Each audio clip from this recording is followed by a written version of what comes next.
Salut à tous, c'est Cyril71, bienvenue dans cette nouvelle vidéo. En ce jeudi soir du 3 février 2022, on se retrouve pour un nouveau point météo. Parce que oui, la situation a un petit peu changé, un petit peu évolué par rapport à ces derniers jours. C'est une surprise, notamment pour le nord et le nord-est, hein, même l'est. On va regarder tout ça avec les centres d'action, hein, je vais vous expliquer pourquoi. Je pense que je vais peut-être vous refaire d'autres points météo d'ailleurs dans les prochains jours parce que faudra un petit peu affiner tout ça, hein. Je comprends pas trop comment ça se fait que ça a changé comme ça.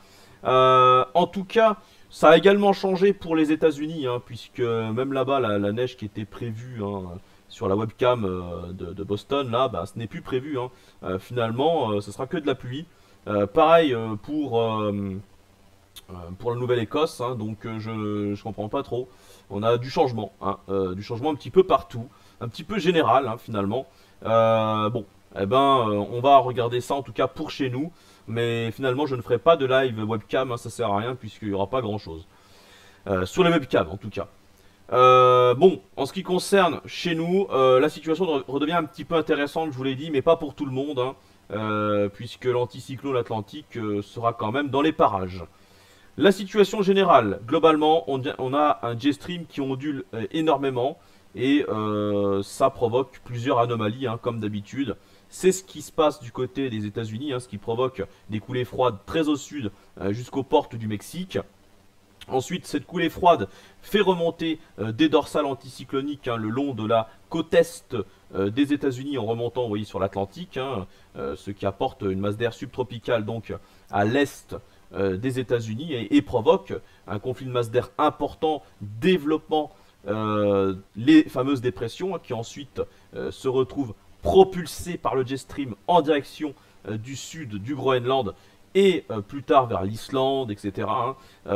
Et de l'autre côté, hein, sur l'Atlantique, on a donc ce dôme anticyclonique. Je vous en ai parlé dans un post communauté, hein, il y a quelques jours, je ne sais pas si vous vous souvenez. J'ai parlé des gouttes froides, hein, qui sont souvent positionnées au sud des Açores depuis plusieurs semaines. Ces gouttes froides qui sont à la place de l'anticyclone des Açores, hein. Anticyclone subtropical qui devrait être présent ici, ne l'est pas. Aussi parce qu'il est bousculé par ces dépressions, il est obligé de remonter plus au nord. Voilà, donc c'est pour plusieurs raisons.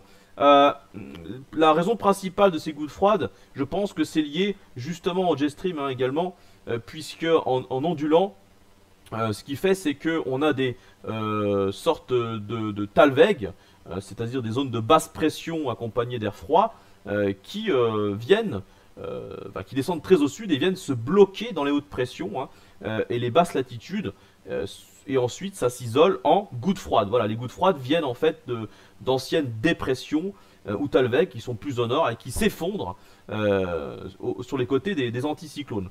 Voilà, c'est un petit peu ça la situation et c'est ce qui se passe également du côté des Balkans, du Moyen-Orient, à l'est, hein, de la Méditerranée, parce que là on a également un jet stream qui plonge, hein, très souvent et qui a fait descendre de vastes talwegs provoquant des tempêtes de neige.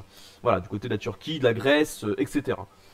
Bon, si on revient un petit peu à la synoptique actuelle pour l'Europe de l'Ouest. Déjà, on a une dépression qui se situe au nord de l'Écosse, hein, qui se creuse très nettement maintenant, hein, cette fin de semaine. Un anticyclone sur la moitié sud de l'Europe, hein, et un autre anticyclone, comme d'habitude, qui revient sous forme d'une dorsale sur l'Atlantique. Et les fameuses gouttes froides, donc, qui sont en dessous. Ici, on a une petite anomalie, vous voyez, hein, une petite, ce qu'on appelle un mini talweg, hein, ici, et donc, on va avoir un front secondaire, hein, qui va être lié à la dépression principale ici, qui va nous concerner, concerner la moitié nord uniquement, malheureusement toujours rien au sud, le nord et le nord-est notamment, qui sera concerné par un passage d'un front assez actif quand même, hein, pour demain soir surtout, hein. Ça va s'échapper ensuite en direction de l'Allemagne. On voit très bien, hein, ici au niveau des isobars, hein, le passage de ce front. D'autres dépressions qui sont propulsées depuis le Canada, hein, comme je vous l'ai dit, qui arrivent du côté du sud du Groenland. Mais celle-ci, elle semble aller un peu plus vite, hein, en direction de l'Europe du Nord. Et donc c'est la raison pour laquelle l'anticyclone qui était censé revenir un peu plus, hein, ce week-end, semble mis en difficulté par le nord, hein, sur sa partie nord. Il est un petit peu écrasé en quelque sorte par ce puissant zonal, hein, ces puissantes dépressions qui sont propulsées depuis le nord, depuis le nord-est du Canada, en allant vers la Scandinavie, et donc l'anticyclone n'arrive pas vraiment à revenir, en tout cas pas tout de suite, hein. Ce qui veut dire qu'il va y avoir perturbation, une autre perturbation après celle de vendredi qui va pouvoir passer sur les mêmes régions que vendredi, c'est-à-dire le nord, hein, toujours, hein, le nord, le nord-est. On voit très bien un resserrement également des isobars ici, hein, très net resserrement. Donc renforcement du vent, un vent d'ouest-nord-ouest, hein, qui va souffler assez fort, fort coup de vent. Je ne sais pas exactement quelle valeur, hein, parce que c'est tout nouveau, hein. Les prévisions changent énormément par rapport à hier et avant-hier, ça a beaucoup changé. Donc je ne peux pas vous répondre à ces questions. Mais en tout cas, il faut s'attendre quand même à quelque chose éventuellement d'intéressant. C'est ce que je peux vous dire pour dimanche, hein. Dimanche après-midi également, jusqu'à dimanche soir, sur ces régions-là. Alors, on va également avoir le retour des précipitations, évidemment, avec cette dégradation. Précipitations sous forme de neige en montagne, notamment sur les reliefs de l'Est, hein, retour de la neige. Autour des 1000-1100 mètres environ, mais ça va fluctuer puisque ça va énormément changer avec le passage de la perturbation, les températures vont bouger.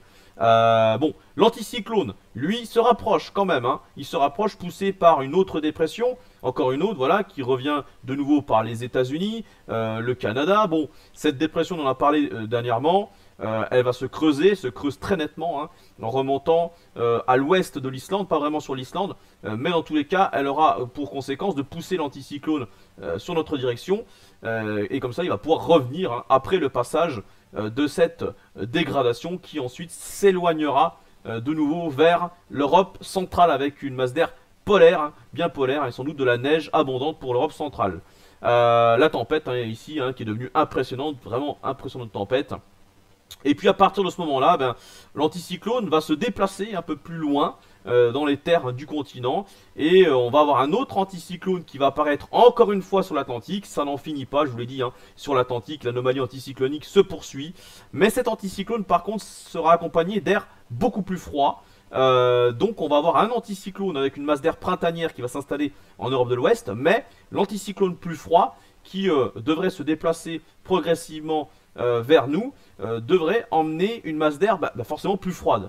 Du coup, on va avoir un conflit de masse d'air sans doute en fin de semaine prochaine à surveiller. Voilà, vous voyez que l'anticyclone subtropical s'écrase sur lui-même en direction de la Méditerranée et de l'Afrique du Nord pour laisser place à cet autre anticyclone en flux un peu plus flux de nord, nord-ouest, forcément accompagné donc d'air plus froid. On verra bien parce que c'est pas fiable, ça change beaucoup. Voilà, c'est tout ce que je peux vous dire. Alors, on va finir avec le J-Stream. C'est intéressant de regarder tout ça parce que, voilà, bon, là, à part ces ondulations, on a quand même un J-Stream un petit peu plus linéaire qui se met en place pour ce week-end en direction des îles britanniques, hein, vous voyez ici. Mais il ne va pas rester longtemps comme ça, hein. Très rapidement, comme d'habitude, il se tord. C'est toujours pareil, il est toujours en train de se tordre. Regardez ce qui se passe, et ben on va avoir, paf, voilà.